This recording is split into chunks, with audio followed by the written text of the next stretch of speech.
అనయము పిలవకయుండం సమ అనుచిత మందువేమి.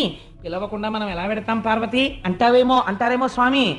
వెళ్ళొచ్చు. ఎక్కడెక్కడికో తెలుసా? జనక తండ్రి గారింటికి పిలవకుండానే ఆడపిల్ల వెళ్ళొచ్చు. ఎందుకంటే చతుర్థి విభక్తి వేసి కన్యాదానం చేయడు, అందుకని వెళ్ళొచ్చు. జనక గురువు గారింటికి పిలవకపోయినా వెళ్ళవచ్చు, వెళ్ళి గురువుగారి దర్శనం చేసుకుని రావచ్చు.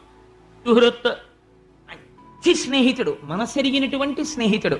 ఆ సుహృత్ అనిపించుకోవాలి అంటే ఆయన మన్నేం పిలవలేదు కదా మనం వెళ్ళక్కర్లేదు అనకూడదు. ఎప్పుడో అప్పుడు ఒకసారి వెళ్ళి చూసి వస్తూ ఉండాలి స్నేహితుడిని.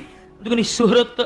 జననాయక రాజుగారి ఇంటికి వెళ్ళి రావచ్చు. రాజుగారు పిలవలేదు కాబట్టి మనం వెళ్ళలేదు అనకూడదు, రాజు ఇంటికి వెళ్ళాలి.